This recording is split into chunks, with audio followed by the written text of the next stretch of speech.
Today we're working on the black Chevy again. You might remember this truck from my previous video where the receiver hitch on the back end rotted and broke off, and kind of did the frame inspection. Weren't sure exactly what we were going to do with the truck. Well, we've decided we're just going to put just a bumper. We're not going to put a receiver hitch on it or any kind of ball, but we're going to put a new bumper on and just use it for driving around instead of just getting rid of the truck. So today I'm going to show you this bumper. It was from Amazon, like 170 bucks. So let's unbox it, see what it looks like.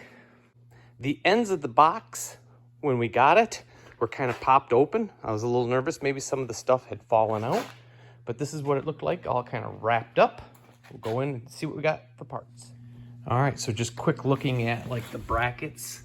There was the original brackets right there. There's the new brackets. They seem to be pretty decent. These were completely rusted out on the old bumper, so glad they came with that. It came with a little wiring harness with a couple of chrome lights, bag full of bolts, and overall looks pretty decent. I did notice some of the plastic isn't quite, you can see it's kind of tight there, a little loose there, and then right there, that's not in the clips. Today was 10 below in white pine, and so I'm gonna let this thing sit for a little while in the shop and warm up before I start messing with it. I don't want to risk busting any of those little plastic clips because they're real cold. So we'll let it sit for a little bit and then we'll start putting it on. I don't know if I've ever mentioned it before. If you got an old office chair that's broken, the adjustable ones, fantastic for doing stuff like this because it's got a kind of a cushioned top, so it's not going to scratch up whatever you're working on, and it is adjustable, so you can kind of go up and down. But anyway, this is how the bracket, so this would be on the top, so when I tilt this thing up and in, it's going to go in. So put your brackets on. This one is going to end up with 2 bolts going through it, but those go also through the frame, so we'll leave that one loose while we put it on. We'll throw the other bracket on this side. So the kit comes with 2 of these, and they go right here. And just make sure you leave all of these nuts loose. Okay, with all the brackets just kind of loosely on, and we're getting ready to flip it up and put it in. One thing I will say, take a minute now. This is going to be the last chance you get to clean up your frame a little bit and maybe put a little paint on it, just to keep it from rusting between the brackets. So I did go ahead, just kind of clean up some of the frame. I didn't go too far back because, like I said, there's some damage back there. And if we keep this truck long-term, we'll actually replace that. And this will need some serious sanding. But figured, you know, where I'm putting the pieces that I'm gonna do on this job, that I would clean it up. So we'll let that sit overnight, and then we'll put a little paint on it and be ready to install the bumper. Remember, all the brackets are loose. I got all my bolts here. I'm just gonna go for these 2 bolts first, get it up in the frame. You can see I got the frame rails painted, just that little bit where the bumpers are gonna attach. So let's see how it goes.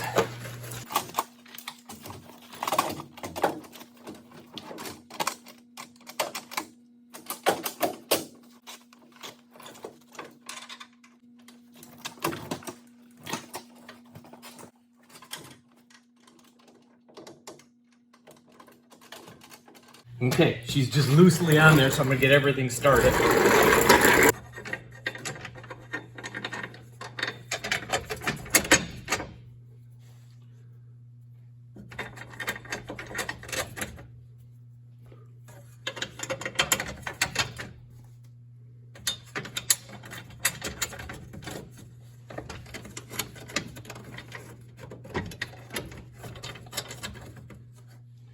Slowly start to tighten all the bolts up.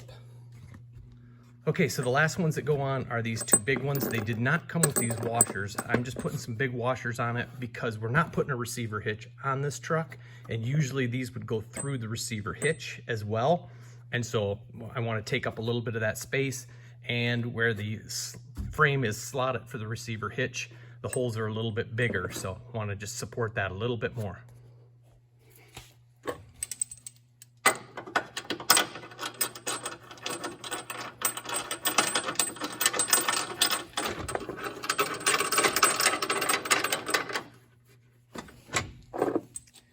Okay, so there's not a lot of side-to-side movement on the bumper. There is some in and out and obviously some tilt back and forth. So I'm going to show you what I did to make sure that it was nice and square. So just taking my tape measure right up against the body, measured to the first little groove on the bumper, made sure it was the same on both sides, and then from the tailgate down. And then stood back, made sure it looked right, because that's also important. But the measurements and the look, it's all good. So I'm gonna get underneath, tighten it up. And the floor jack with just a little piece of unistrut worked real good to just slowly jack it into place to make sure that it was solid.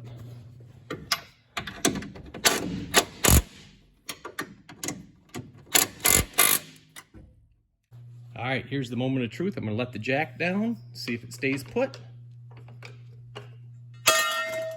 All right, did not move.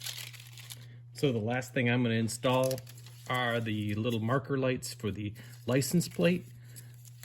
They just are a quarter turn and they come apart. And then you'll see they have one side has like a little bracket that goes in, the other is a clip. So basically, let's see how they fit. All right, that one went in good. All right, neither clip broke off. Let's go underneath, put the lights in. All right, so here we are on the back side of the bumper. Here's those little clips. You can see there's not much to them, so I recommend holding it from the outside. Find it, get it kind of in there, quarter turn, and that's it. It's locked in. Do the other side. All right, guys, so is it worth it for the 170 bucks for an Amazon bumper?